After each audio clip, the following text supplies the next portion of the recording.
नमस्कार दोस्तों, मैं विकास कुमार, आपका अपना YouTube channel genius school centre में आपका स्वागत है। आज हम पढ़ाने वाले हैं क्लास 10th का साइंस में, जो कि पहले फिजिक्स पढ़ाएंगे। फिजिक्स के फर्स्ट चैप्टर से स्टार्ट करने वाले हैं, जो कि प्रकाश का प्रवर्तन है। उससे पहले हम लोग जानेंगे कि साइंस है क्या, साइंस किस वर्ड से बना है, साइंस के कितने शाखा होते हैं और इत्यादि जानेंगे। ठीक है, आइए दोस्तों, अब हम लोग देखते हैं साइंस क्या है। ओके, साइंस यानी साइंस विज्ञान। जो साइंस है, साइंस शब्द की उत्पत्ति लैटिन भाषा के साइंटिया से हुआ है। ठीक है, जिसका अर्थ होता है, साइंटिया का अर्थ होता है टू नो, यानी कि विशेष ज्ञान। अगर कोई पूछेगा विज्ञान किसे कहते हैं, तो विज्ञान किसी भी चीज के बारे में विशेष रूप से जानकारी प्राप्त करना ही विज्ञान कहलाता है। जैसे मान लीजिए कि बल्ब, ये बल्ब बढ़ रहा है तो कैसे बढ़ रहा है, या किसी वस्तु को हम देख पा रहे हैं तो कैसे देख रहा है। ठीक है, या मान लीजिए कि वर्षा हो रहा है तो वर्षा कैसे होता है, बादल कैसे बनता है, इत्यादि। ये सब हो गया, इस सब में हम लोग साइंस पढ़ते हैं। या कोई भी पदार्थ होता है, रिएक्शन करके क्या बन जाता है, क्या आता है। ठीक है, ये सब क्या है, सब बारे में जानते हैं। ये क्या हुआ, साइंस। ठीक है, अब ये साइंस के पिता हम लोग गैलीलियो को कहा जाता है। साइंस के पिता को पूछेगा तो गैलीलियो को कहा जाता है। ठीक है, अब आगे चलते हैं। साइंस की दो शाखा होती है। साइंस की कितनी शाखा होती है, दो शाखा। एक होता है लाइफ साइंस, जिसको बायोलॉजी भी बोला जाता है, यानी कि जीव विज्ञान। ठीक है, इसी तरह होता है फिजिकल साइंस। फिजिकल साइंस कहने का मतलब भौतिक विज्ञान। ठीक है, अब चलते हैं इस पर। लाइफ साइंस होता है बायोलॉजी, उसमें हम लोग सजीव जगत का अध्ययन करते हैं। जैसे मान लीजिए पेड़ पौधा हो गया, ठीक है, उसके बाद से जीव जंतु का, इसमें हम लोग पेड़ पौधा और जीव जंतु का अध्ययन हम लोग लाइफ साइंस में करते हैं। इसी तरह इसमें देखा जाए तो इसमें निर्जीव वस्तुओं का अध्ययन करते हैं फिजिकल साइंस में। ठीक है, फिजिकल साइंस में हम लोग निर्जीव वस्तुओं का अध्ययन करते हैं। जैसे मान लिया जाए कि जनरेटर हो गया, मोटर हो गया, बल्ब हो गया, लाइट हो गया, पदार्थ हो गया, परमाणु हो गया, ये सब हम लोग फिजिकल साइंस में पढ़ते हैं। इसी तरह आगे देखेंगे तो बायोलॉजी जो होता है, इसके दो भाग होते हैं। बायोलॉजी के दो भाग, एगो जूलॉजी होता है, एगो बॉटनी होता है। जूलॉजी कहने का मतलब जंतु विज्ञान और बॉटनी कहने का मतलब वनस्पति विज्ञान। और जूलॉजी में जो होता है ना, जंतु विज्ञान, उसमें हम लोग जीव जंतु का अध्ययन करते हैं। जैसे मान लीजिए कि जानवर हो गया, आदमी हो गया, ठीक है, या जीवाणु वाले हो गए, इसमें जीव जंतु का अध्ययन करते हैं जंतु विज्ञान। इसी तरह देखा जाए बॉटनी में, यानी वनस्पति विज्ञान में, हम लोग पेड़ पौधा के अध्ययन करते हैं। ठीक है, छोटे से लेकर पौधा से बड़ा तक में हम लोग, यानी कि पेड़ पौधे का अध्ययन वनस्पति विज्ञान में करते हैं। ठीक है, इसी तरह इसमें देखा जाए तो भौतिक विज्ञान में हम लोग निर्जीव का अध्ययन करते हैं। भौतिक विज्ञान का दो भाग होते हैं। ठीक है, वो फिजिक्स होता है, एक केमिस्ट्री होता है। ठीक है, इसी तरह देखा भौतिकी, फिजिक्स यानी कि भौतिकी। भौतिकी में हम लोग ना पदार्थ जो होता है उसके बाहर वाले भाग को अध्ययन करते हैं। केमिस्ट्री हो गया यानी रसायन शास्त्र, इसमें पदार्थ के अंदर वाला जो गुण होता है, या बनावट होता है, या संरचना होता है, तो पदार्थ के गुण, संरचना, संगठन के बारे में हम लोग रसायन शास्त्र में अध्ययन करते हैं। इसी तरह पूछा जाए कि जंतु विज्ञान के पिता कौन है, तो जंतु विज्ञान के पिता अरस्तु को कहा जाता है। ठीक है, इसी तरह बॉटनी यानी वनस्पति विज्ञान के जनक पूछा जाए तो थियोफ्रेस्टस होता है। ठीक है, अब इसमें आएंगे तो भौतिकी यानी फिजिक्स। फिजिक्स के पिता न्यूटन साहब को माना जाता है, या आधुनिक फिजिक्स का जनक पूछेगा तो आइंस्टीन भी कहा जाता है। ठीक है, इसी तरह हम लोग इसमें देखेंगे रसायन शास्त्र यानी केमिस्ट्री।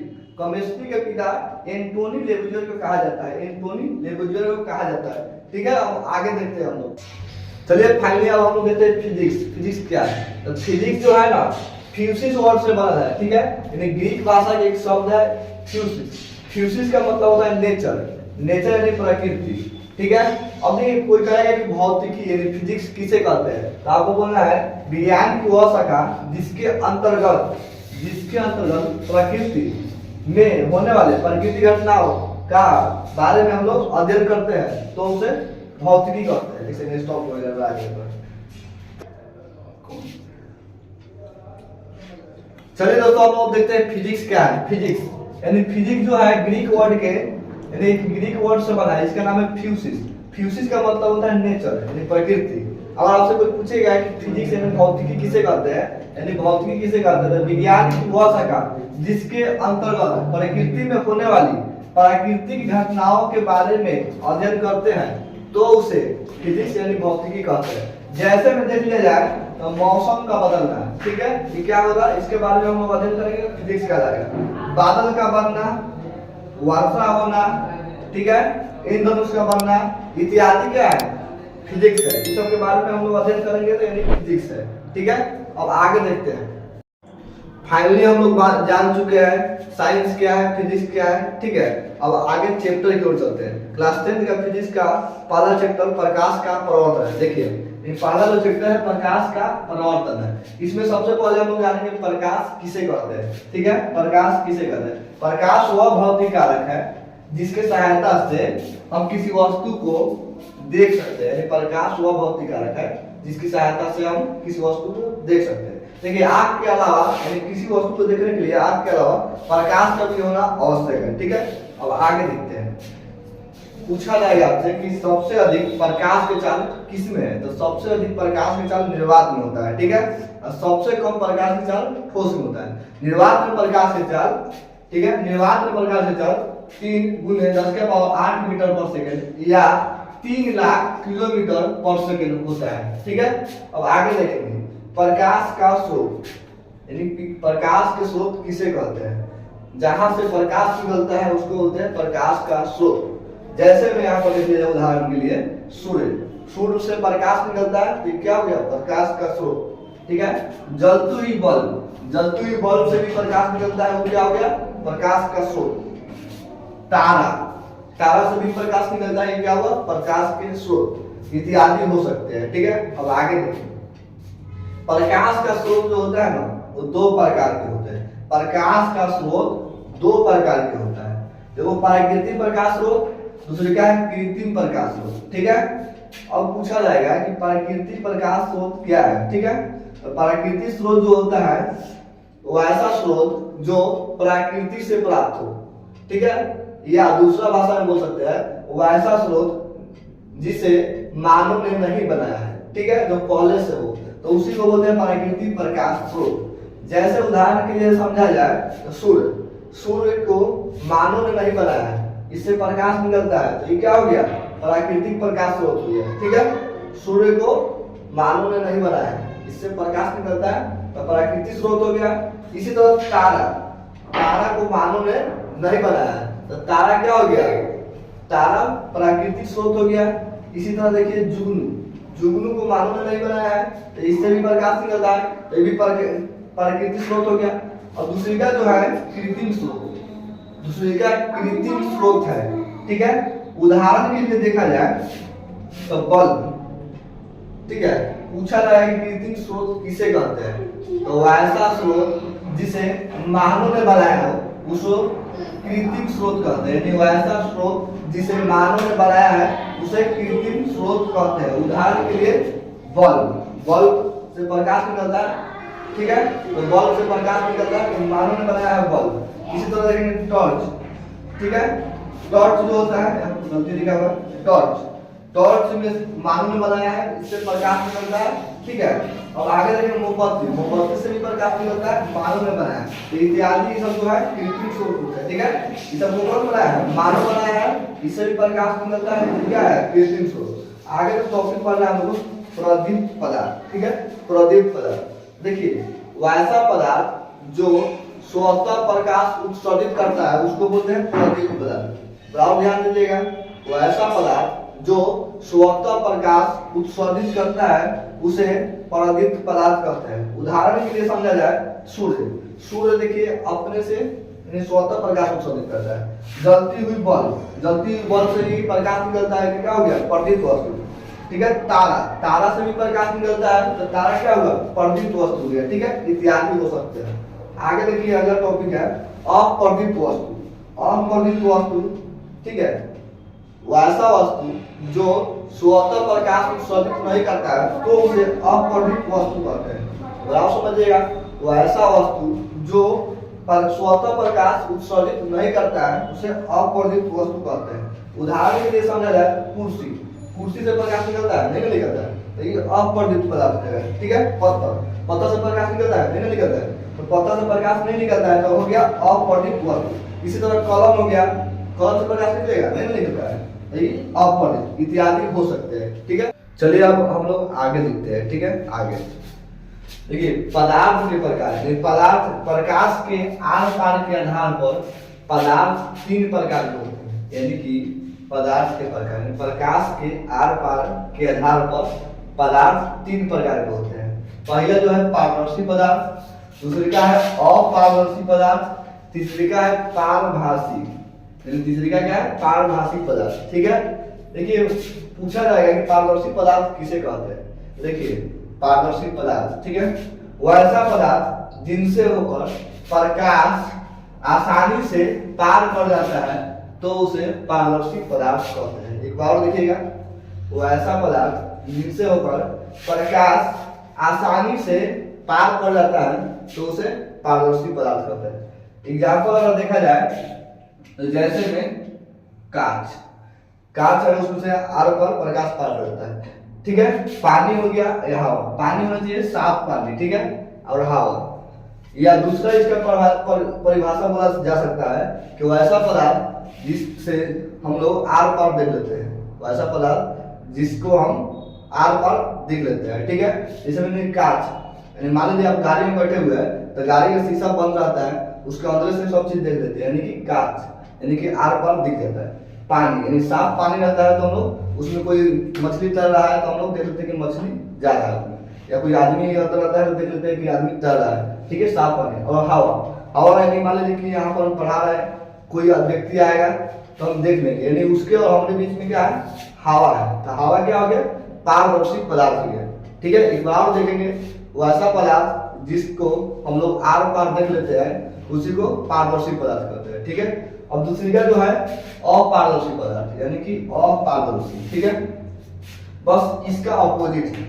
तो वैसे पदार्थ जो प्रकाश को अपने में से होकर नहीं जाने देता है तो उसे अपारदर्शी पदार्थ कहते हैं। यानी कि वैसे पदार्थ जो प्रकाश को अपने में से होकर नहीं जाने देता है तो उसे अपारदर्शी पदार्थ कहते हैं। जैसे देखा जाए पत्थर, लोहा, लकड़ी, ईंट आदि। ठीक है, इसका दूसरा परिभाषा बोला जाए तो वैसे पदार्थ जिसको हम लोग आर पार नहीं देख पाते हैं उसको अपारदर्शी पदार्थ कहते हैं। ठीक है, मान लिया जाए कि ये बोर्ड है, ठीक है, तो बोर्ड के उधर कोई व्यक्ति रहेगा तो हम लोग इधर से नहीं देख पाएंगे, काहे से कि ये अपारदर्शी पदार्थ है। या कोई दीवार के उधर पीछे रहेगा तो दीवार में उधर कोई है तो हम लोग नहीं देख पाएंगे, ऐसे अपारदर्शी पदार्थ है, यानी ईंट से बना दीवार तो क्या हो गया अपारदर्शी पदार्थ। या पत्थर हो गया, पत्थर के आर पर हम लोग नहीं देख पाएंगे तो अपारदर्शी पदार्थ हो गया।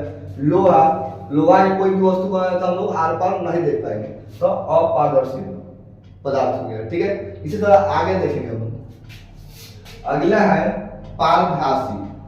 ठीक है, इसका डेफिनेशन बोला जाता है, देखिए वैसे पदार्थ जिनसे होकर प्रकाश की किरण अंशतः पार कर पाती है, यानी कि वैसे पदार्थ जिनसे होकर प्रकाश की किरण अंशतः पार कर पाती है तो उसे पारभासी पदार्थ कहते हैं। जैसे में घिसा हुआ कांच, कांच रहेगा तो पारदर्शी हो जाएगा, लेकिन घिसा हुआ रहेगा, निरागड़ा हुआ कांच रहेगा तो पारभासी हो जाएगा। ठीक है, उससे देखिएगा तो धुंधला दिखता है। ठीक है, इस तरह देखिए तेल लगा हुआ कागज, तेल लगा हुआ कागज में क्या हो गया पारभासी पदार्थ हो गया, रक्त हो गया, दूध हो गया आदि। ठीक है, एक बार और इसका डेफिनेशन जानेंगे। दूसरा डेफिनेशन, वैसे पदार्थ जिसको हम लोग देखते हैं तो धुंधला दिखाई देता है, जिससे हम लोग देखते हैं क्या होता है धुंधला दिखाई देता है तो पारभासी पदार्थ कहा जाता है। ठीक है, ये कागज लीजिए अब तेल से भिगा दीजिए। ठीक है, आप देखिए दिखेगा लेकिन धुंधला दिखेगा तो कौन सा पदार्थ हो गया पारभासी पदार्थ हो गया। ठीक है, या इसका दूसरा डेफिनेशन एक और बोलना चाहेंगे। ठीक है, कि वो ऐसा पदार्थ जिनसे होकर प्रकाश का कुछ ही भाग पार कर पाता है तो उसे पारभासी पदार्थ कहते हैं। ठीक है, इसी तरह अब हम लोग आगे देखते हैं। एक बात को नोट कीजिएगा कि प्रकाश हमेशा सीधा रेखा में गमन करता है, प्रकाश हमेशा सीधा रेखा में। चलिए कुछ और आगे टॉपिक देखते हैं। ठीक है, देखिए प्रकाश की किरण, यानी प्रकाश का किरण, तो सरल रेखा पर चलने वाले प्रकाश को प्रकाश के किरण कहते हैं, यानी कि सरल रेखा पर चलने वाले प्रकाश को प्रकाश के किरण कहते हैं। चलिए आगे, अब है अगला टॉपिक प्रकाश का किरण पुंज, यानी कि प्रकाश की किरणों के समूह को प्रकाश का किरण पुंज कहते हैं। देखिए यहाँ पर प्रकाश के किरणों के समूह को प्रकाश का किरण पुंज कहते हैं। यानी प्रकाश बहुत सारा रहेगा, प्रकाश किरण समूह में आएगा तो प्रकाश का किरण पुंज कहलाएगा। यानी एक प्रकाश का किरण आएगा तो प्रकाश का किरण पुंज नहीं कहलाएगा। यानी प्रकाश का किरण समूह में आएगा तो प्रकाश का किरण पुंज कहलाएगा। ठीक है, प्रकाश का किरण पुंज तीन प्रकार के होते हैं। प्रकाश के किरण पुंज तीन प्रकार के होते हैं। पहला है अपसारी किरण पुंज, दूसरा है समांतर किरण पुंज, तीसरा अभिसारी किरण पुंज। ठीक है, यानी तीन प्रकार के होते हैं प्रकाश का किरण पुंज, अपसारी, समांतर और अभिसारी। आगे देखिए अपसारी किरण पुंज किसे कहते हैं। ठीक है, अपसारी किरण पुंज किसे कहते हैं? तो ऐसा किरण पुंज जिसमें प्रकाश की किरणें एक बिंदु स्रोत से निकलकर फैलती चली जाती है। यानी कि वैसा किरण पुंज जिसमें प्रकाश की किरणें एक बिंदु स्रोत से निकलकर फैलती चली जाती है। ठीक है, तो उसे अपसारी किरण पुंज कहते हैं। तो उसे अपसारी किरण पुंज कहते हैं। जैसे यहाँ पर देखिए फिगर के माध्यम से एक बिंदु से प्रकाश निकलती है। ठीक है, प्रकाश की किरण एक बिंदु से निकलती है और फैलती चली जाती है। इसी को हम लोग कहते हैं अपसारी किरण पुंज। यानी एक बिंदु से निकल रहा है और फैलती चली जा रही है। ठीक है, तो इसी को क्या बोलेंगे? अपसारी किरण पुंज। ठीक है, अगला देखेंगे दूसरी का जो है समांतर किरण पुंज। समांतर किरण पुंज यानी कि वैसा किरण पुंज जिसमें प्रकाश की किरणें एक दूसरे के समांतर होती है। यानी वैसा किरण पुंज जिसमें प्रकाश की किरणें एक दूसरे के समांतर होती है तो उसे समांतर किरण पुंज कहते हैं। ठीक है, फिगर के माध्यम से समझेंगे। यानी वैसा किरण पुंज जिसमें प्रकाश की किरणें एक दूसरे के समांतर होती है, एक दूसरे के समांतर होती है तो वैसे किरण पुंज को समांतर किरण पुंज कहते हैं। यानी कि एक प्रकाश ऊपर है यानी कि एक दूसरे के क्या रहेगा? समांतर रहेगा, तो उसको बोलेंगे समांतर किरण पुंज। अगला टॉपिक है अभिसारी किरण पुंज। यानी कि अपसारी किरण पुंज हो गया, समांतर हो गया। अब अभिसारी किरण पुंज वैसा होता है यानी कि वैसा किरण पुंज जिसमें प्रकाश की किरणें एक बिंदु पर आकर मिलती है तो वैसे किरण पुंज को अभिसारी किरण पुंज कहते हैं। कहने का मतलब यह है कि वैसा किरण पुंज जिसमें प्रकाश की किरणें एक बिंदु पर आकर मिलती है या आकर जमा हो जाती है तो वैसे किरण पुंज को अभिसारी किरण पुंज कहते हैं। फिगर के माध्यम से हम लोग समझेंगे। देखिए यहाँ प्रकाश की किरण बहुत सारा आ रहा है और एक बिंदु पर आकर क्या हो जा रहा है? जमा हो जा रहा है तो वैसा किरण पुंज को अभिसारी किरण पुंज कहते हैं।